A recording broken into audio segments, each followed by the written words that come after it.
Guys, today we have Ken Pomella with us. Thank you so much for coming on the show. Thank you so much for having me. It's a pleasure to be here. I'm excited. Ken Pomella is the CEO of RevStar and a renowned technology thought leader. He specializes in harnessing the power of artificial intelligence to drive business growth and scalability. With a distinguished career spanning over 2 decades, Ken has emerged as a pivotal figure in the tech industry. He's dedicated to transforming businesses through digital innovation. His expertise lies in developing AI strategies that align with business objectives, ensuring organizations remain competitive in the rapidly evolving digital landscape. I'm a big fan of AI. I love using it and I love learning how to use it responsibly. So, go ahead and tell us, how did you get to this point in your journey? What made you interested in AI, and how did you get to where you are today? I've been involved with technology my whole life. My parents were in the business, and I kind of just grew up around it. I taught myself how to, build small applications when I was in junior high school. So, I Wow. had a little web design business in high school. So even as a kid, I've just always been exposed to technology, and then I decided to take that on as a career. Started out as a software engineer. Own my own business now. The bulk of what we do has always been software development, but I'm excited about AI just like you are. Especially generative AI, and like everyone else, I was playing with Chat GPT at first, but I realized that quickly that there's some really great business implications for generative AI technology. So we quickly started to help our existing customers, make small POCs with the AWS technology that we partner with. And it's really been transformative, and those projects will kind of grow and evolve, and we'll open up this service to more new customers as we go. But it's a really exciting time. These technologies make a huge impact, so I'm right there with you, and we're going to keep helping folks implement these in a ethical and responsible way. And ethical and responsible is so key, because sometimes people think of AI as, I'm just going to do this to get out of work, but people can tell. You can tell if it's someone using AI to actually help others, or if it's just to make them have less work. So, how do you see AI intelligence transforming businesses today? What are some of the most common misconceptions about AI when it comes to the business world? I think a lot of misconceptions, but I think the biggest one you have to be careful is that this stuff is inherently safe and secure just because some semi reputable company is publishing it, right? So Hmm. look at OpenAI. People just immediately started putting information in there before they thought about who's looking at this. You know, how do I classify the information I'm putting in? Is this okay to make publicly available? There may not be bad intention there, but it's not always safe to just take any kind of information and plug it into any AI offering. What we do with customers is a little bit different because we're building custom solutions. So we'll use model as a service technologies to help us Okay. quickly POC, but we're training with their data, right? So we're not taking this and just putting it into some public, service where everybody that works there can see the results. So if we have, customers that have to deal with compliance, or they have proprietary information, we can set them up in their own cloud environment, train some base models with their data, and have them securely prompt data that's theirs with their information, being in a secure environment. That's great. And I think since AI is newer, everyone's jumping on the bandwagon. And, people are like, oh, it's a robot. They don't take into connection that people are seeing the data that you input. It's not just a robot storing it away to never use again. You need to be responsible with it, and you need to understand, what is it okay to put in here that I'm okay with, hundreds of thousands of people seeing eventually at some point. And so being able to have that personalized setup is so valuable to make sure that you're protecting your hard work and you're protecting what you own from that aspect. I think people want to use the tool, so you have to give them some tool to use. I know folks that just cut off Chat GPT from the work environment. People work around it, right? They take the stuff Yep. home and use it. Yep, I think exactly. the people that handled that the best did a lot of education on it. What, can you use? What are the guardrails, right? But they didn't necessarily shut it down. That was just one of those things where it happened so fast, right? People had to react to it. Yes. But building these tools and what we do inside of the customer's environment for specific use cases. It allows folks to use the technology, and it's very scoped to the work that they're doing. That's so important, and making sure that having that tailorization is a way to keep everything safe and secure while still growing and trying new ways. So, how do you maintain a balance between innovation and practicality when it comes with implementing AI solutions for businesses? It's the POC model, the proof of concept model that we do. So let's take some data, train it, see the results we get.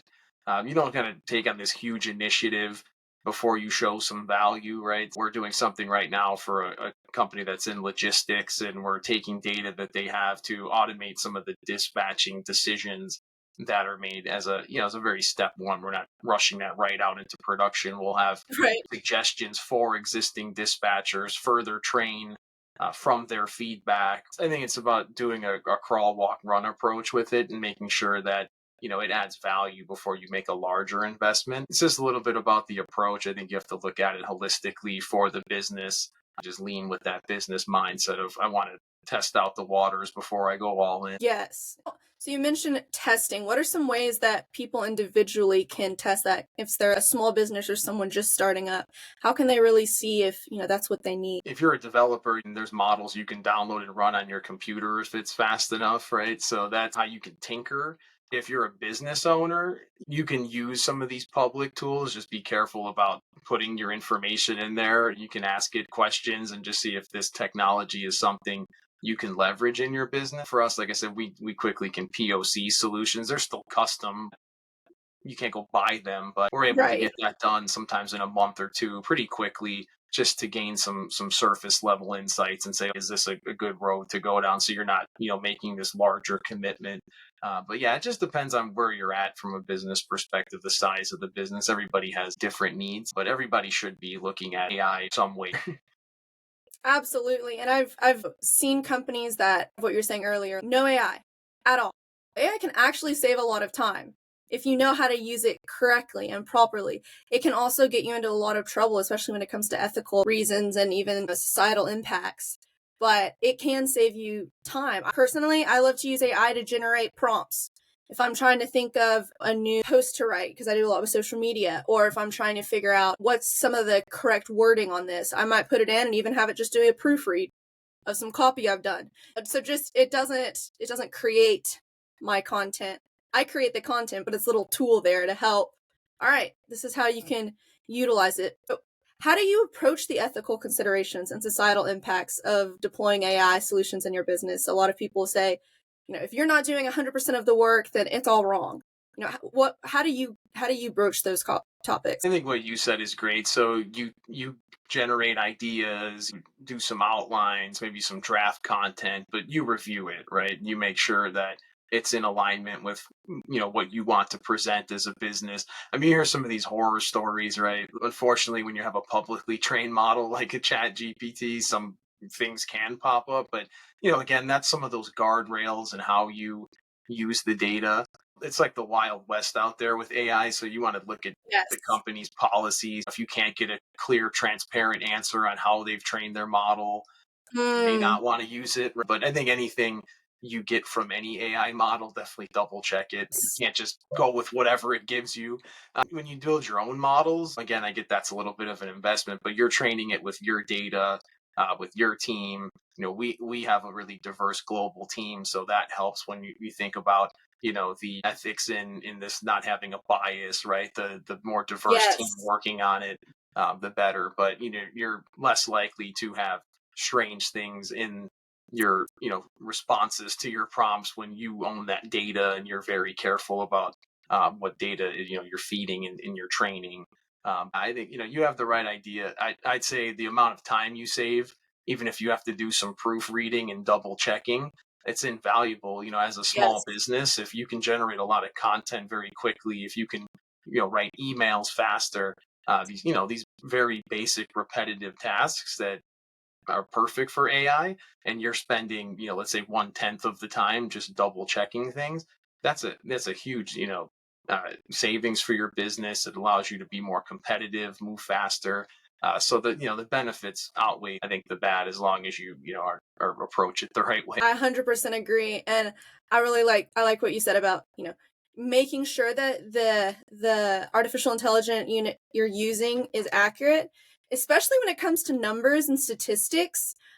Because sometimes you'd be like, show me the percentage of realtors that are on social media, and it'll just generate a random number, and then you go look at a study, and you're like, this is 20% off. So making sure that you're checking it and know that even computers have bias, because computers are made by humans. And every human has their own lens through which they view things. Therefore, ChatGPT or any of the other ones are going to be influenced by that also. I think the idea of, if you have the resources to create your own AI program like you do, is amazing, because the information you're putting in is correct. It's the type of thing that you're going to need, and you don't have to get pulled aside by stuff where you're like, this isn't accurate at all. It's funny. These large language models are somewhat bad at numbers. If you give them math or things like that, you tend to get weird responses where it just, in the way they work and the way that they do their matching on text, it's looking for what is the most likely next response. Mm-hmm. When they look at numbers, on the fact that they're looking at a wide range of information on the internet, it can tend to pull some inaccurate numbers into the model. But so you just know that those are things you have Mm-hmm. to research. Get just the awareness of the tool you're using and how it works and how it was trained is really important. I remember when I was in college, I took a class and I was doing physics in it. And for some of the homework, we were allowed to use AI. And so I'd enter something in and they were like, try to give me an answer. And that is not even the right answer. So it's knowing that even with AI, you have to take things with a grain of salt and realize that, yes, it's a computer, but it's going to make mistakes also. But it can be so valuable. I save so much of my time by using AI to proofread my material I've written or to generate new ideas for specific content. I always encourage my listeners, utilize AI and know how to use it ethically.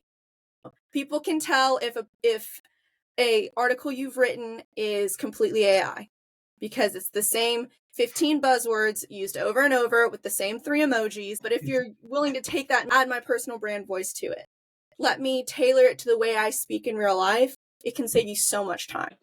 I don't know about when you were in school, but when I was in school, a lot of people would say, "Hey, let me have your paper," and then they would just change it around, right? So Yes. it's the same concept. Not that I'm condoning that, but it happens, right? So you still have to Yes, have your own thoughts in there, right? Like you said, people can tell, your teachers, other folks reading, this isn't you. When you read it, yes. it doesn't have your unique spin on it. I mean, you can do some training, like here's my writing style, and it's a little bit better, but that's just not the same. And like you said, people can tell, and people can tell when it's genuine. But there are use cases. If you're writing a blog that's trying to give factual information, it does that pretty well, right? It saves you a lot of Mhm. time with research. You can have GP pull the references. So Yes. when I think about research projects I did when I was a kid, I'm probably a little bit older than you, but we would sit in the library and have to go get books off the shelf and read them and cite them. And this would save a ton of time, right? And the most important part was the thoughts that I had after, not necessarily what information I downloaded from those books. Exactly. Exactly. When I was first at college, ChatGPT wasn't a thing. And so it was always go to the library, get that stuff. And then ChatGPT near the end of college came about. And then professors freaked out and were like, no, you can't use ChatGPT for a single thing. And now they're like, yeah, find references from there. Learn how to cite things correctly from there. As long as you're learning the correct way to do things and you're learning how to do it, why not? Don't have it going to write your paper, but show you how to format a reference list. Or even when it comes to stuff in the business world, if you're trying to type up a contract, have it, create a general idea of one. And then you can take it and, have your lawyer check it, or you go over it, but at least go ahead and it'll add things that you might not have thought about. I think, why stop people from using the technology as it grows and evolves? It'll be more integrated in our lives, right? You're not going to get away from it. So it's better to embrace it and just put the right guardrails around it. When I was a kid and the internet first came out, there was the same thing. It's like, you can only reference books. You can't get things offline. Today that's ridiculous. You'd never tell someone that, right? So, Right, right. it changes.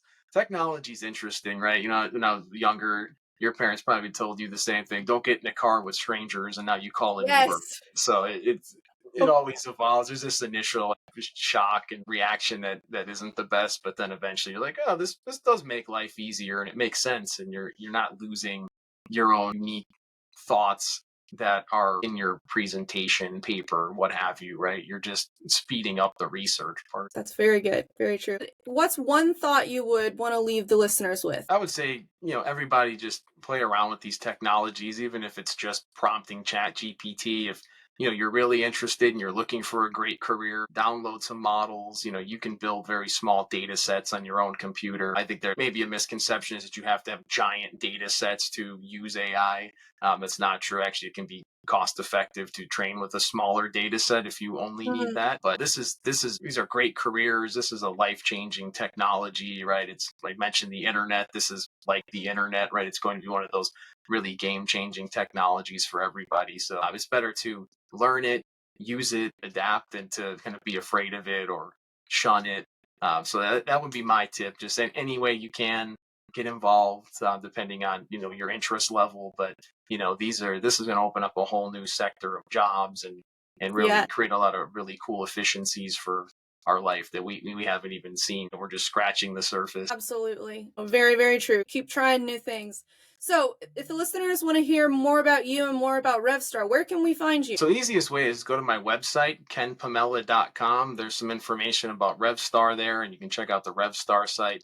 I have more thought leadership pieces that I publish. I also I started a thing where I interview other tech executives and get their insights on these sorts of things. It's fun to chat with other folks that are kind of leading in this space, and they're all talking about AI too. So I think everybody's excited about it. That's the best way.